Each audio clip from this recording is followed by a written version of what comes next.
राम राम। आप सभी को मेरी राम राम। गुरुदेव के चरणों में कोटि कोटि प्रणाम। जय जय श्री राम। तो हम आप सभी के सामने श्री गोस्वामी तुलसीदास जी की संक्षिप्त जीवनी प्रस्तुत करते हैं, जो मैंने श्री रामचरितमानस से ली है और हम आपके सामने उसका वर्णन करेंगे। तो आप लोग सुनिए, क्योंकि ये कथन हमारा नहीं है, इसमें किसी विद्वान के द्वारा ही लिखा गया है, जो हम आपके सामने प्रस्तुत करेंगे। तो आप लोग सुनिए श्री गोस्वामी तुलसीदास जी की जीवनी। जय जय सियाराम। प्रयाग के पास चित्रकूट जिले में राजापुर नामक एक ग्राम है। प्रयाग के पास चित्रकूट जिले में राजापुर नामक एक ग्राम है। वहाँ आत्माराम दुबे नाम के एक प्रतिष्ठित सरयू पारीण ब्राह्मण रहते थे। उनकी धर्मपत्नी का नाम हुलसी था। संवत 1554 की श्रावण शुक्ला सप्तमी के दिन अभुक्त मूल नक्षत्र में इन्हीं भाग्यवान दंपत्ति के यहाँ 12 महीने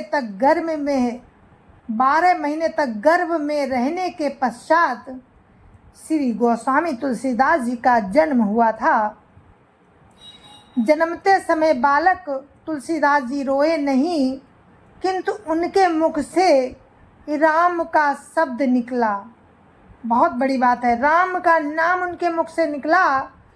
उनके मुख में 32 दांत मौजूद थे। जब उनका जन्म हुआ था तुलसीदास जी का, तो उनके मुख में 32 दांत मौजूद थे। उनका डील डौल 5 वर्ष के बालक का सा था।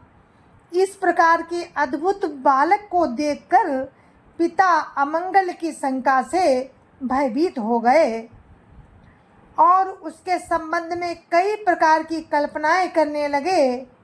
माता हुलसी को ये देखकर बड़ी चिंता हुई। उन्होंने बालक के अनिष्ट की आशंका से 10वीं की रात को नवजात शिशु को अपनी दासी के साथ उसके ससुराल भेज दिया और दूसरे दिन स्वयं इस संसार से चल बसी। दासी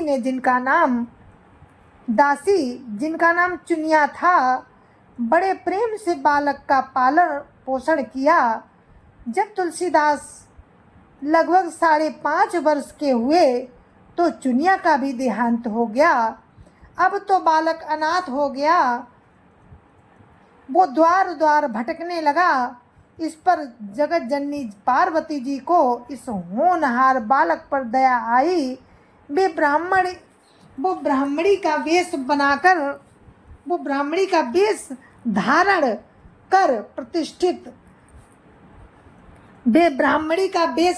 कर प्रतिदिन उनके पास आ जाती और उसे अपने हाथों से भोजन करा जाती। इधर भगवान शंकर जी की प्रेरणा से राम शैल पर रहने वाले श्री अनंतानंद जी के प्रिय शिष्य श्री नरहैयानंद जी ने इस बालक को ढूंढ निकाला और उसका नाम राम बोला रखा। उसे वे अयोध्या ले गए और वहाँ संवत 1561 माघ शुक्ला पक्ष पंचमी शुक्रवार को उसका यज्ञोपवीत संस्कार कराया। बिना सिखाए ही बालक राम बोला ने गायत्री मंत्र का उच्चारण किया, जिसे देखकर सब लोग चकित हो गए। इसके बाद नरहरि स्वामी ने वैष्णव के 5 संस्कार करके राम बोला को राम मंत्र की दीक्षा दी और अयोध्या में ही रहकर उन्हें विद्या अध्ययन कराने लगे। बालक राम बोला की बुद्धि बड़ी प्रखर थी। एक बार गुरु मुख से जो सुन लेते थे उन्हें वो कंठस्थ हो जाता था। वहाँ से कुछ दिन बाद गुरु शिष्य दोनों सूकर खेत पहुँचे। वहाँ श्री नरहरि जी ने तुलसीदास जी को रामचरित सुनाया कुछ दिन बाद वे काशी चले आए। काशी में शेष सनातन जी के पास रहकर तुलसीदास जी ने 15 बरस तक वेदांग का अध्ययन किया।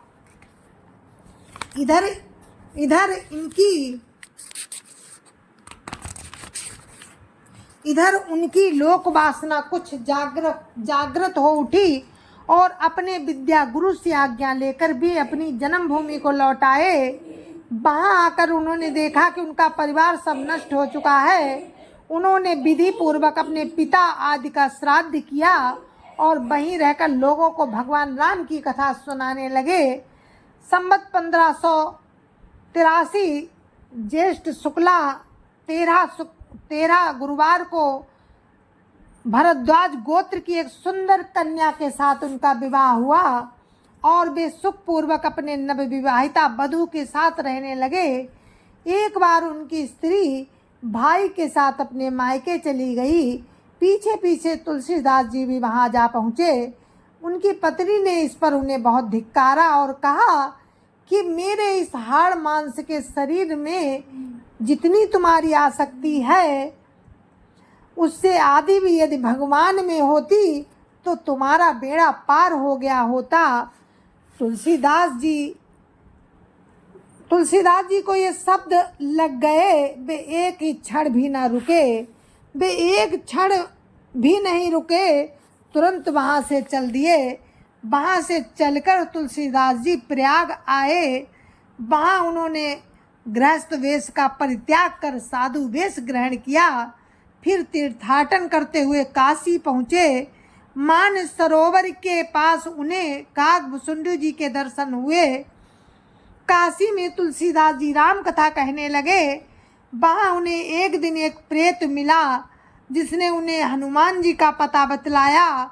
हनुमान जी से मिलकर तुलसीदास जी ने उनसे श्री रघुनाथ जी का दर्शन कराने की प्रार्थना की।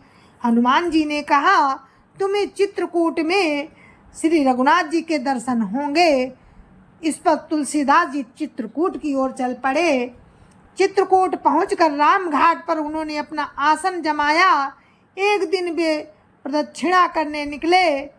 मार्ग में उन्हें प्रभु राम के दर्शन हुए। उन्होंने देखा कि वो दो बड़े ही सुंदर राजकुमार घोड़ों पर सवार होकर धनुष बाण लिए जा रहे हैं। तुलसीदास जी उन्हें देखकर मुग्ध हो गए, परंतु उन्हें पहचान ना सके। पीछे से हनुमान जी ने आकर उन्हें सारा भेद बताया तो वे बड़ा पश्चाताप करने लगे।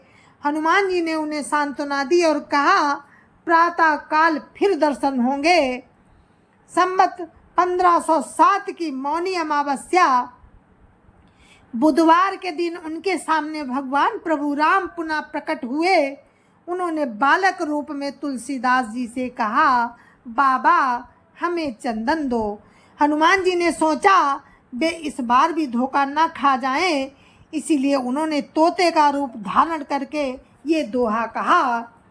चित्रकूट के घाट पर भई संतन की भीड़, चित्रकूट के घाट पर भई संतन की भीड़।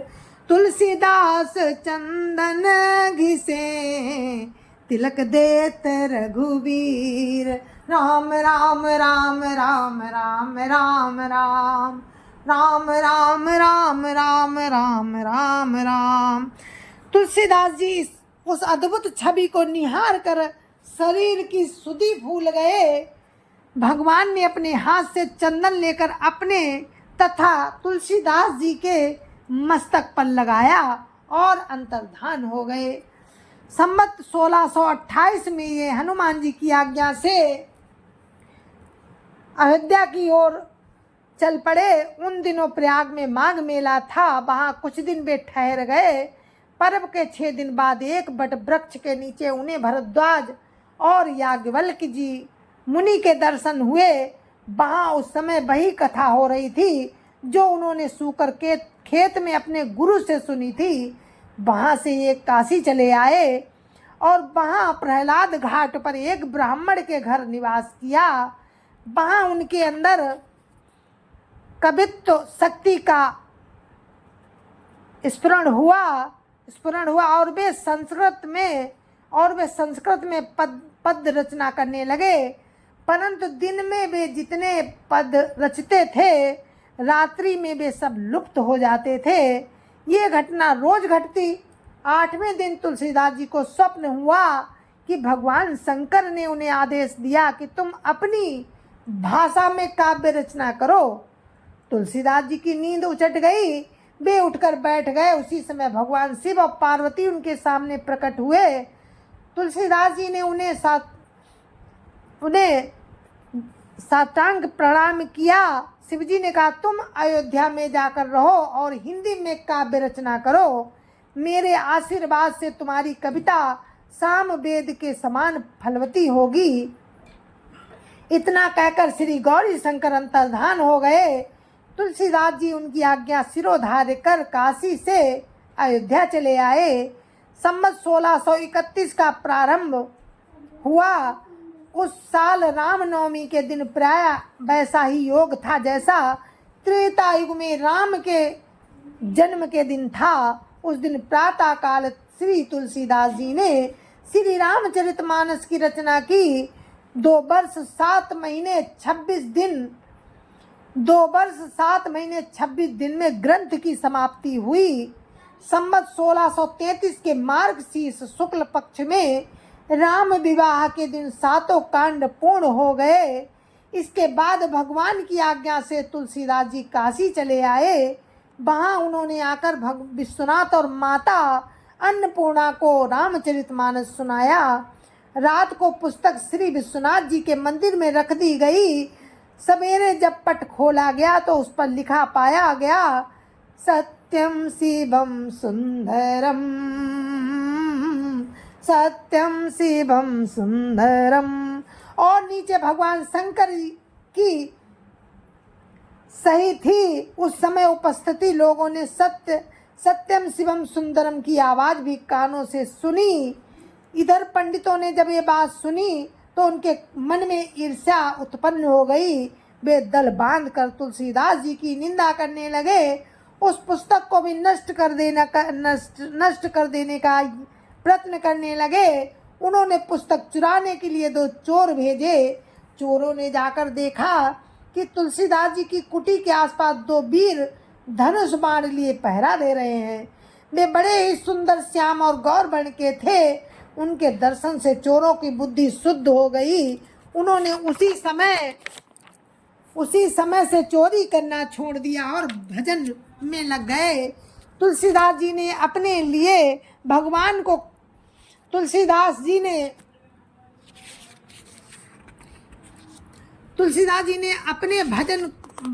को कष्ट हुआ जानकर कुटी का सारा सामान लुटा दिया। पुस्तक अपने मित्र टोडरमल के यहाँ रख दी। इसके बाद उन्होंने एक दूसरी प्रति लिखी। उसी के आधार पर दूसरी प्रतिलिपियां तैयार की जाने लगी। पुस्तक का प्रचार दिनों दिन बढ़ने लगा। इधर पंडितों ने कोई उपाय न देखकर श्री मधुसूदन सरस्वती जी को उस पुस्तक को देखने की प्रेरणा की। श्री मधुसूदन सरस्वती जी ने उसे देखकर बड़ी प्रसन्नता प्रकट की और उस पर यह सम्मति लिख दी। इधर इस काशी रूपी आनंद वन में तुलसीदास चलता फिरता तुलसी का पौधा है। उसके कविता रूपी मंजरी बड़ी ही सुंदर है, जिस पर श्री राम रूपी भंवरा सदा मंडराया करता है। तो श्री मधुसूदन सरस्वती जी ने जो सम्मति लिख दी थी वो संस्कृत में है, जो मैं पढ़ना चाहती हूँ। आप लोग सुनिए, क्योंकि संस्कृत में है इसलिए मैं थोड़ा समझ कर पढ़ूंगी। आनंद कानने हसिम मंजमस्तुलसी तरुआ कविता मंजरी भाति राम भ्रमर भूषिता। ये सम्मति है श्री मधुसूदन सरस्वती जी ने लिखी। इसका अर्थ है कि इस काशी रूपी आनंद वन में तुलसीदास चलता फिरता तुलसी का पौधा है। उसकी कविता रूपी मंजरी बड़ी ही सुंदर है, जिस पर श्री राम रूपी भंवरा सदा मंडराया करता है। पंडितों को इस पर भी संतोष नहीं हुआ। तब पुस्तक की परीक्षा का एक उपाय और सोचा गया। भगवान विश्वनाथ के सामने सबसे ऊपर वेद, उनके नीचे शास्त्र, शास्त्रों के नीचे पुराण और सबके नीचे रामचरितमानस रख दिया गया। मंदिर बंद कर दिया गया। प्रातःकाल जब मंदिर खोला गया तो लोगों ने देखा कि श्री रामचरितमानस वेदों के ऊपर रखा हुआ है। अब तो पंडित लोग बड़े लज्जित हुए। उन्होंने तुलसीदास जी से क्षमा मांगी और भक्ति से उनका चरणोदक लिया।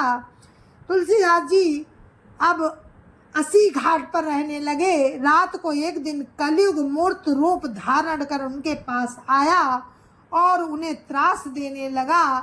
गोस्वामी ने हनुमान जी का ध्यान किया। हनुमान जी ने उन्हें विनय के पद रचने को कहा। इस पर गोस्वामी ने विनय पत्रिका लिखी और भगवान के चरणों में उसे समर्पित कर दी। श्री राम ने उस पर अपने हस्ताक्षर कर दिए और तुलसीदास जी को निर्भय कर दिया। संवत 1680 श्रावण कृष्ण तृतीया शनिवार को 80 घाट पर श्री गोस्वामी जी ने राम राम कहते हुए अपना शरीर परित्याग किया। जय जय सिया राम, जय जय सिया राम।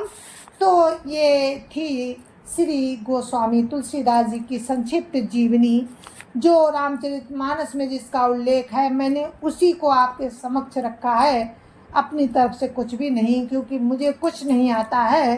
ये तो राम की कृपा है। जो कुछ कर रही हूँ ये राम की कृपा से, उन्हीं की इच्छा से हो रहा है। और कोई गलती हो उसके लिए हम क्षमा चाहते हैं। जय जय श्या राम। आप सभी को मेरी राम राम गुरुदेव के चरणों में कोटि कोटि प्रणाम। जय जय श्या राम, जय जय श्या राम। और इसी के साथ हमारी रामचरितमानस के पाठ यहीं पर समाप्त होते हैं। कल से आपको हम शुरू से फिर से रामचरितमानस का पाठ सुनाएंगे। तब तक के लिए मुझे आज्ञा दीजिए। जय जय श्या राम, जय जय श्या राम।